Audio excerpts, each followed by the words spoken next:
Welcome to Extrinsic Coaching. નમસ્તે વિદ્યાર્થી મિત્રો.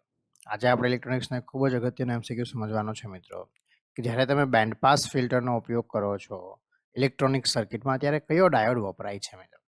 તો આ સવાલનો સાચો જવાબ હું તમને આપતા પહેલાં એક વાત કહીશ કે શું તમે જૂના જમાનામાં FM રેડિયો તો જોયું હશે, કે પેલું બ્રોડકાસ્ટિંગ રેડિયો આવતું હતું એ જોયું હશે. એમાં તમે બેન્ડ સિલેક્ટ કરતા હતા અલગ અલગ.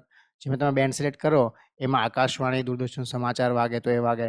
જો AM રેડિયોની વાત કરીએ તો, FM રેડિયોની વાત કરીએ તો જેમ કે તમે 98.3 સિલેક્ટ કરો, હા, કાં તો 93.5 FM સિલેક્ટ કરો, તો આના માટે તમે ગોળ નોબ ફેરવતા હતા. એ તમે નોબ ફેરવો એટલે અંદર શું થતું હતું, અંદર વોલ્ટેજ બદલાય, અને આ બદલાતા વોલ્ટેજને આધારે એક ડાયોડ હોય છે, એને કહેવાય વેરેક્ટર ડાયોડ.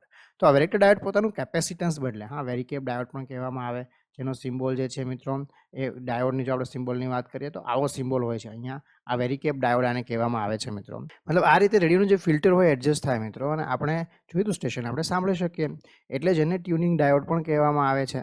તો અહીંયા આગળ which of the following diode is adjustable band pass filter, તો સાચો જવાબ શું આવશે? વેરેક્ટર ડાયોડ સાચો જવાબ આવશે. હવે બાકીના કેમ ખોટા છે?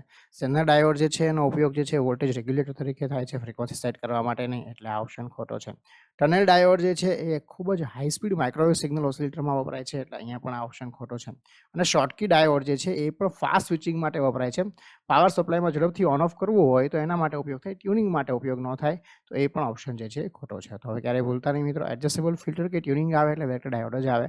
તો આ માહિતી જો ઉપયોગી લાગી હોય તો વિડીયોને લાઈક જરૂર કરજો, ચેનલ સબસ્ક્રાઈબ જરૂર કરજો, અને કોર્સ જો સબસ્ક્રાઈબ ન કર્યો તો ફટાફટ સબસ્ક્રાઈબ કરી લેજો મિત્રો. ધન્યવાદ.